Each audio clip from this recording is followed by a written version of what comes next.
What is going on, everybody? Welcome to Off the Top Rope, Off the Mic Sports Network. Evolution. What a show. What a show. But the story that everybody's going to be talking about, that incredible main event, Io Sky, Rhea Ripley. And at the very end, Naomi comes out, battered and all, cashes in the Money in the Bank briefcase and wins the Women's World Championship to close out an all-women's pay-per-view. The lasting image of that show is the last shot, and it was Naomi winning the championship. And I talked about this when she won Money in the Bank, and I talked about this with this character change and all the things that she had done this year, since Elimination Chamber, when this whole thing played out the way that it did. Naomi is having a career year, and nobody deserves it more than her. Because by all accounts, this woman is beloved in the locker room. She's beloved in the industry.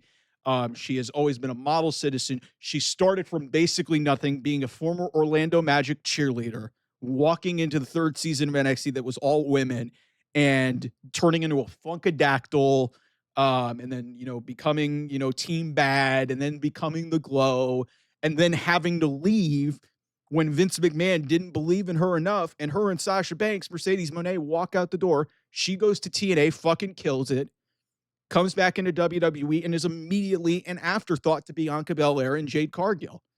And one decision, whether it was Jade was seriously injured or not, led to that angle, and that angle has spawned something that is beyond special for the woman now that tells you to proceed with caution. And we should have known that she was going to do this.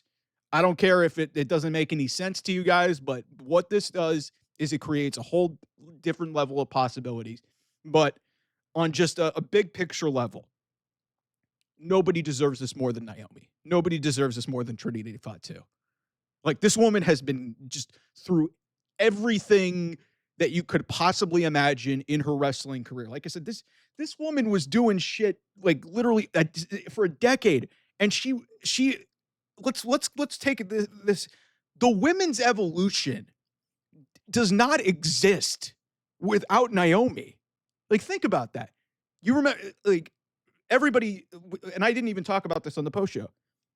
July 13th, 2015, 10 years ago to the day at the time of this recording, Naomi was involved in a segment that debuted Charlotte, Becky Lynch, and Sasha Banks, which was the start of the women's evolution, if you will. Really changed everything. And on the 10-year anniversary of that day, she's the one closing out the all-women's pay-per-view. Like I said, there is not, like, you could say Nikki Bella, you could say Charlotte, you could say Bayley, who wasn't there at the beginning of this, but Sasha Banks. Naomi has always been a lost piece of this whole thing. And it has been real, and she's always been great in the ring. And I don't think she nearly got enough credit. I've consistently talked to my sister. She knows her from Total Divas. Naomi was even saying in her post-media press conference that she was talking about, hey, there's women in the locker room who are saying, hey, I remember you from the women's NXT. I remember you from Total Divas. That's how long Naomi's been around. And 3 years ago, she walked out of this company, bet on herself, left, tried to go do everything she could, goes to TNA, kills it there, and then she's the Glow again. She comes back. People still love her, but there was no substance and there was no character to her. This new thing has completely unlocked something in her that I think is going to take her to the next level. And I don't know what this world championship run is going to look like, but everything that she did with Jade, even though she lost earlier in the night, she just looks more sadistic. She's very evil. She has this great character. The whole proceed with caution definitely has some legs in terms of merch and stuff. And, like, obviously it's unfortunate, that briefcase that was really neat that she redesigned is now gone because she cashed it in. But it was so wonderful to see that moment, the pop she gets to come out, the moment she gets to get the pin and win the world championship in the main event of an all-women show in an evolution that you could argue does not exist without her. And people don't understand that. Like, everybody gives it to Sasha, Charlotte, and Becky, and, Paige, who wasn't there tonight, which, it would have been nice to see Paige. A lot of people point to AJ Lee. Nikki Bella, you know, shout out Tamina, who was in Team Bat. Like, there's a lot of women in this, and I mean, some people will. Tamina has been around for a while too, but again, Trinity Fatu. Um, Again, I'm so over the moon for her because nobody in this women's division deserves it more than her. Considering, like I said, everything that you take it all the way back to NXT and you take it all the way back to when she was a cheerleader, and she's like I said, she was even when here's the crazy thing.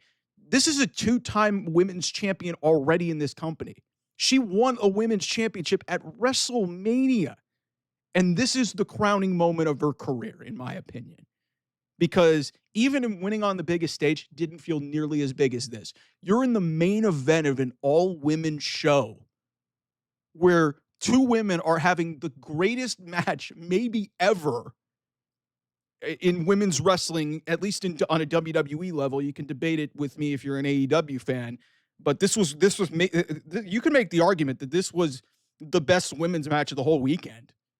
And like I said, Mercedes and Tony was great. A lot of stuff on this show was great. But for her to come in at the end of that thing, cash in Money in the Bank, and change the entire women's division and turn it on its ear after everything that this women's division was kind of, put through in the past. And then obviously, the build of this show wasn't great. It's fitting. It's almost fitting that, it's Naomi who makes this moment happen and, creates a moment in WWE history. We're going to be calling this the women's heist of the century, man. There's an argument to be made that this is like, I would say this is the best women's cash-in of all time. And an argument can be made that it's right up there with Seth at WrestleMania 31. Like, it's right up there. Damian Priest was a great one recently, but in terms of women's cash-ins, this is as good as you're ever going to find. It's the heist of the century. It's something that nobody predicted, and it couldn't have happened to a better talent and a better person in Naomi Trinity Fatu. So I'm thrilled for her. I'm thrilled for her husband, Jimmy. And just like I said, I know that locker room is just over the moon for her too, because like even though she's playing a heel on television, if you've heard the stories and you've even watched her on Total Divas, the woman is just a delight. She's just a delight, and she's just easy to root for, even if she is playing a bad guy. That's why so many people were. I mean, yes, it was a cash in, and it's obviously three. But that's why so many people were cheering when that happened. It was unexpected, it was unpredictable, and it happened to the right person at the right time. So, congratulations, Naomi. You deserve it.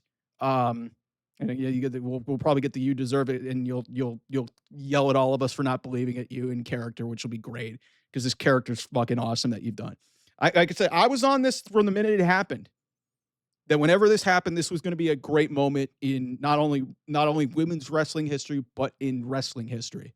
We're going to remember July the 13th of 2025, just like we did 10 years ago, July the 13th, 2015, which ironically Naomi was involved in as well.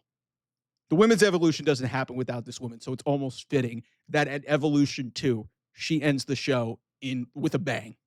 So anyway, thanks so much for watching. I'll see you guys soon. Bye-bye.